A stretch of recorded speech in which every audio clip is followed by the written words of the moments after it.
अस्सलाम वालेकुम सामीन। 5 शव्वाल मुकर्रम और 15 अप्रैल है। ख़बर का उन्वान है, क्या ईरानी हमला फिक्सड था, क्या यह हमला तयशुदा था? इस बारे में इस नामनगार के पास चंद ऑडियोज़, चंद तहरीरें और चंद वीडियोज़ आई हैं। उनमें से कुछ मैं आपके सामने पेश किए देता हूँ और अभी इस पर हमारा कोई तबसरा नहीं है। नाजरीन से, सामीन से मुअद्दबाना गुजारिश है कि आप अपनी सवाबदीद के मुताबिक इस पर राय दें, क्योंकि ये बहुत अहम मसला है। बिस्मिल्लाहिर्रहमानिर्रहीम। हम बचपन से लकी ईरानी सर्कस शो देखते आ रहे हैं, हमें इन तमाशों का इल्म है। लिहाजा हम तो 1 अप्रैल जब ईरान ने बढ़क मारी थी, 3 अप्रैल को ट्विटर पे अपनी पोस्टों में कह दिया था कि ये सब होगा, फेस सेविंग होगी, मामलात तय किए जा रहे, वक्त मकाम जगह का तयन करके बतलाया जाएगा और दोनों के बाहमी राब्ते और मुशावरत से एक छोटी सी शुरली छोड़ी जाएगी, क्योंकि शुरलियां और पटाखे तमाशों में छोड़े जाते हैं जो इस सर्कस में होता आया है।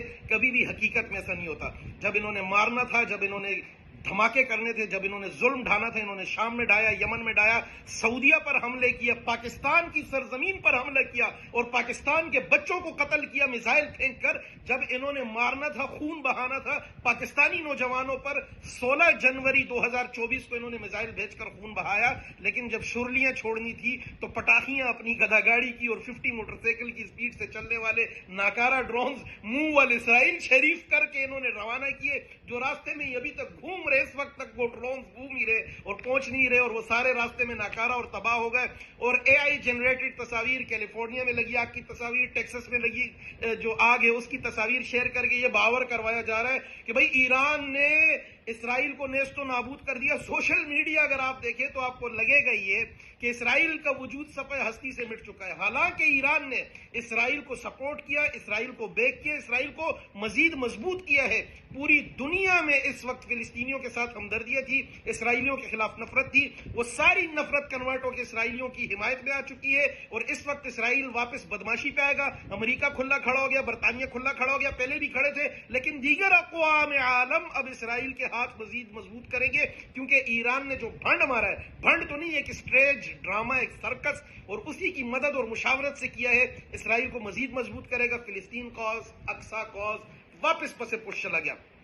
मेरे घर कोई हमला करता है, मैं छुरी और कांटों से उसका मुकाबला नहीं करूंगा। मेरे पास AK-47 हुई, मेरे पास SMG हुई, मेरे पास 30 बोर 9mm जो हुई, मैं उससे मुकाबला करूंगा। ये क्या बात हुई कि करना तुमने इसराइल पे हमला ही करना था ना, तो मारते बैलिस्टिक सीधा बगैर बतलाए। वहां शाम में भी तुम्हारी वो हिजबुल्लाह बैठी है, हिजबुल शैतान बैठी है और लबनान में भी बैठी है, मारते ना वहां से तबाह कर देते, 3 मिनट में तबाह कर देते। इतने बड़े बड़े दावे किए थे, बैलिस्टिक सीधे मारते, ना इत्तला करते, 10 दिन 11 दिन बता के, मार्किंग करके, लोकेशंस बता के, इसराइल में स्कूलों की 3 दिन की छुट्टी करा के, और फिर जो इतना शदीद हमला कि एक खातून जो है शदीद जख्मी हुई, जिन्हें मरम पट्टी करके अस्पताल रवाना किया गया, उनकी भी तस्वीर नहीं। हाय ओ ईरानियों, हाय ओ ईरानियों, हाय ओ मजूसियों, हाय ओ मजूसियों, तुम कभी इस्लाम के सगे नहीं हो सकते। और बदबख्तों, फिर पता नहीं किस इस्लामी मुल्क की शामत आई है, फिर तुमने फिलिस्तीन के साथ धोखा किया, पीठ में छुरा घोंपा और वापस इसराइल को मजबूत किया। अल्लाह इस ईरान के शर से उम्मत मुस्लिमा की जान छुड़ाए, आमीन।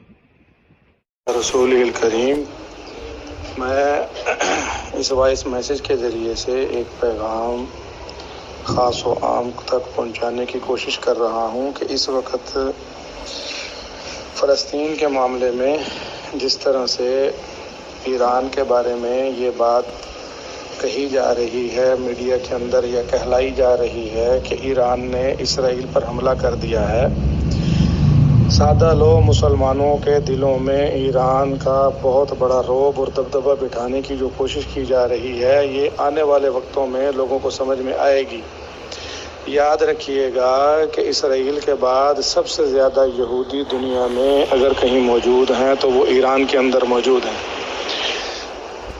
जितने भी लोग अहले सुन्नत वल जमात से, चाहे वो उलमाए देवबंद से तल्लक रखते हैं, उलमाए बरेलियत से तल्लक रखते हैं, उलमाए अहले हदीस से तल्लक रखते हैं, ठीक है, वो अपने उलमाए किराम से जाकर इस बात की तस्दीक और तहकीक कर सकते हैं कि दज्जाल का जब ज़हूर होगा तो वो ईरान के शहर अस्फ़हान से निकलेगा और हज़ारों की तादाद में आज भी यहूदी ईरान के अंदर मौजूद हैं, इस इंतज़ार में कि हमारा मसीहा आएगा।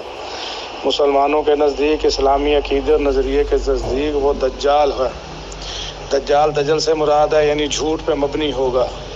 تو یہ جو اگر اس وقت ایران نے اسرائیل پر حملہ کیا ہے، اس سے پہلے اسرائیل نے ایران پر حملہ کیا ہے، عام لوگوں کے دلوں میں یہ بات بٹھائی جا رہی ہے کہ ایران بہت بڑا اسلامی مجاہد ہے. اسلامی مجاہد نہیں ہے، شیطانی ہے. یہ شیطانی اور فسادی ہے. یاد رکھیے گا، جو